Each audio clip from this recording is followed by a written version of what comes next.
Exodus 15:19 through 17:7.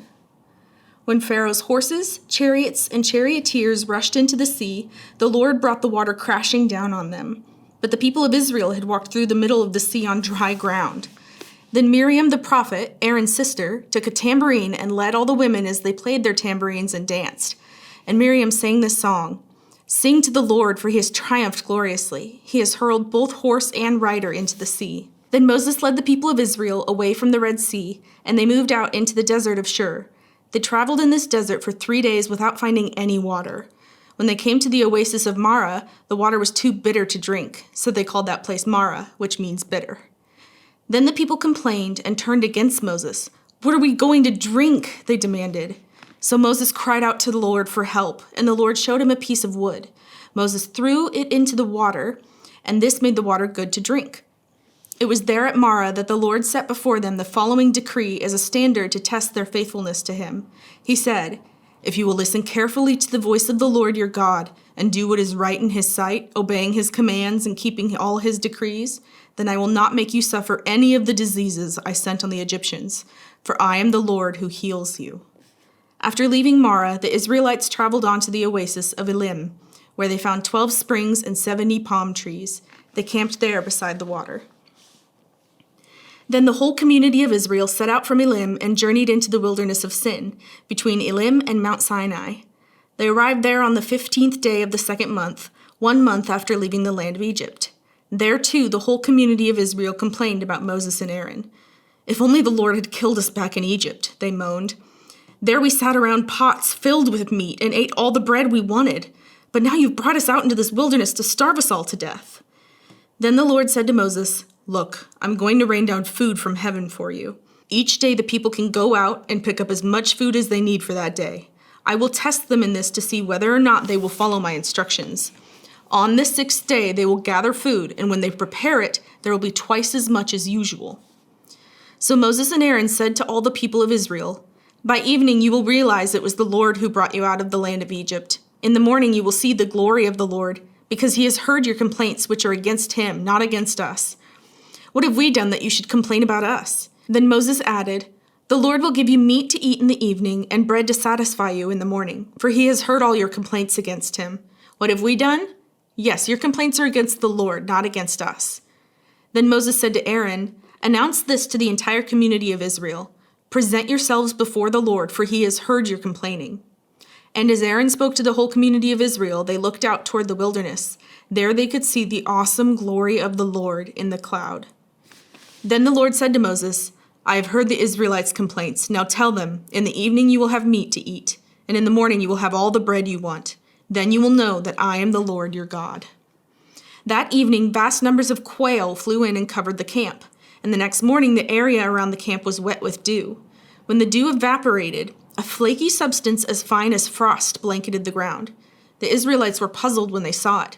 "What is it?" they asked each other. They had no idea what it was. And Moses told them, "It is the food the Lord has given you to eat. These are the Lord's instructions. Each household should gather as much as it needs. Pick up 2 quarts for each person in your tent."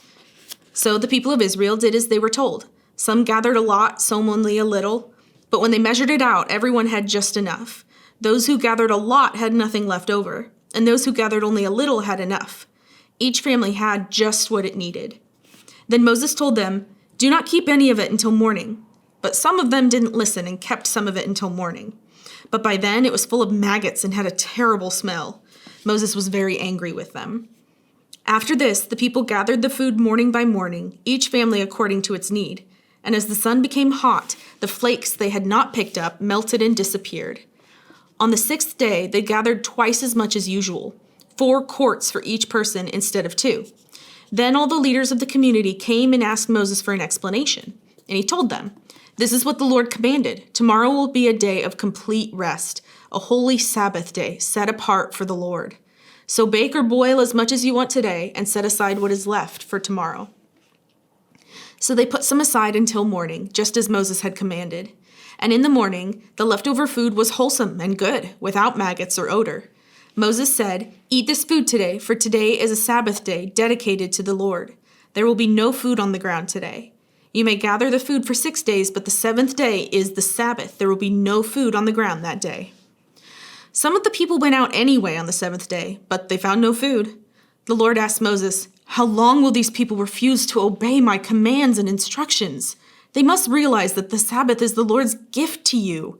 That is why he gives you a 2-day supply on the 6th day, so there will be enough for 2 days. On the Sabbath day, you must each stay in your place. Do not go out and pick up food on the 7th day." So the people did not gather any food on the 7th day. The Israelites called the food manna. It was white like coriander seed, and it tasted like honey wafers. Ooh. Then Moses said, "This is what the Lord has commanded. Fill a 2-quart container with manna to preserve it for your descendants. Then later generations will be able to see the food I gave you in the wilderness when I set you free from Egypt." Moses said to Aaron, "Get a jar and fill it with 2 quarts of manna. Then put it in a sacred place before the Lord to preserve it for all future generations." Aaron did just as the Lord had commanded Moses. He eventually placed it in the Ark of the Covenant, in front of the stone tablets inscribed with the terms of the covenant. So the people of Israel ate manna for 40 years until they arrived at the land where they would settle. They ate manna until they came to the border of the land of Canaan. The container used to measure the manna was an omer, which was 1/10 of an ephah. It held about 2 quarts. At the Lord's command, the whole community of Israel left the wilderness of Sin and moved from place to place. Eventually they camped at Rephidim, but there was no water there for the people to drink. So once more the people complained against Moses. "Give us water to drink," they demanded. "Quiet," Moses replied. "Why are you complaining against me, and why are you testing the Lord?" But tormented by thirst, they continued to argue with Moses. "Why did you bring us out of Egypt? Are you trying to kill us, our children, and our livestock with thirst?" Then Moses cried out to the Lord, "What should I do with these people? They are ready to stone me." The Lord said to Moses, "Walk out in front of the people. Take your staff, the one you used when you struck the water of the Nile, and call some of the elders of Israel to join you. I will stand before you on the rock at Mount Sinai. Strike the rock, and water will come gushing out. Then the people will be able to drink."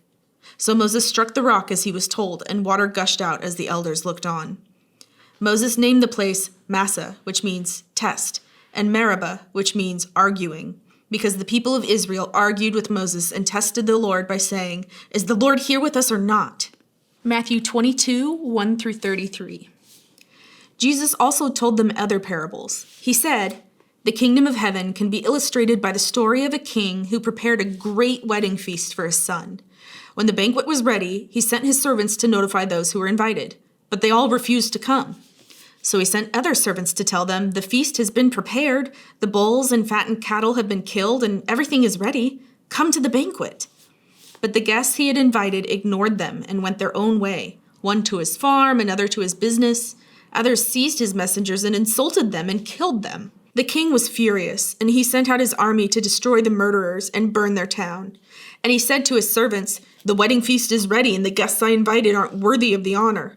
Now go out into the street corners and invite everyone you see.' So the servants brought in everyone they could find, good and bad alike, and the banquet hall was filled with guests. But when the king came in to meet the guests, he noticed a man who wasn't wearing the proper clothes for a wedding. 'Friend,' he asked, 'how is it that you are here without wedding clothes?' But the man had no reply.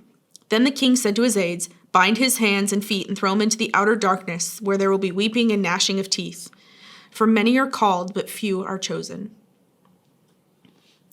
Then the Pharisees met together to plot how to trap Jesus into saying something for which he could be arrested. They sent some of their disciples, along with the supporters of Herod, to meet with him. "Teacher," they said, "we know how honest you are. You teach the way of God truthfully. You are impartial and don't play favorites.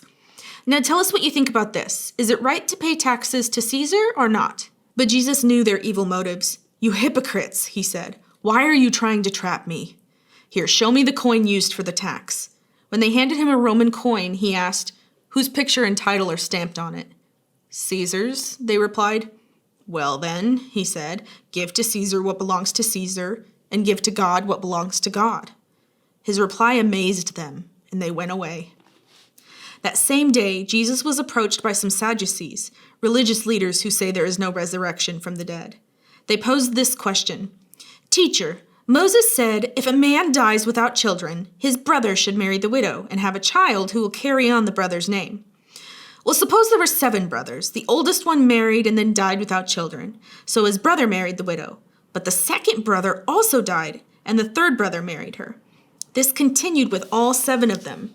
Last of all, the woman also died. So tell us, whose wife will she be in the resurrection? For all 7 were married to her. Jesus replied, "Your mistake is that you don't know the scriptures, and you don't know the power of God. For when the dead rise, they will neither marry nor be given in marriage. In this respect, they will be like the angels in heaven. But now, as to whether there will be a resurrection of the dead, haven't you ever read about this in the scriptures? Long after Abraham, Isaac, and Jacob had died, God said, 'I am the God of Abraham, the God of Isaac, and the God of Jacob.' So he is the God of the living, not the dead." When the crowds heard him, they were astounded at his teaching. Psalm 27, 1-6. The Lord is my light and my salvation, so why should I be afraid? The Lord is my fortress, protecting me from danger, so why should I tremble? When evil people come to devour me, when my enemies and foes attack me, they will stumble and fall. Though a mighty army surrounds me, my heart will not be afraid. Even if I am attacked, I will remain confident. The one thing I ask of the Lord, the one thing I seek most, is to live in the house of the Lord all the days of my life, delighting in the Lord's perfections and meditating in his temple. For he will conceal me there when troubles come. He will hide me in his sanctuary. He will place me out of reach on a high rock. Then I will hold my head high above my enemies who surround me. At his sanctuary, I will offer sacrifices with shouts of joy, singing and praising the Lord with music. Proverbs 6:20-26. My son, obey your father's commands, and don't neglect your mother's instruction. Keep their words always in your heart. Tie them around your neck. When you walk, their counsel will lead you. When you sleep, they will protect you. When you wake up, they will advise you. For their command is a lamp, and their instruction a light. Their corrective discipline is the way to life. It will keep you from the immoral woman, from the smooth tongue of a promiscuous woman. Don't lust for her beauty. Don't let her coy glances seduce you. For a prostitute will bring you to poverty, but sleeping with another man's wife will cost you your life.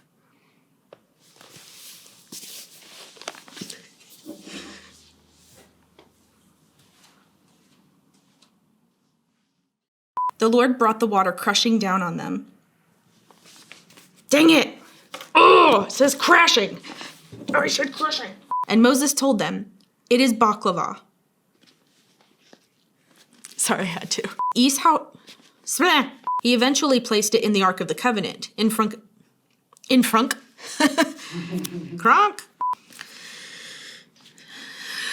I can do this. Okay. Read the words. That's how you want to read your Bible. When they handed him a Roman coin, he took it and ran away and bought lots of cookies. He is the Cookie Monster. Oh, wait, that's my story. Say there is no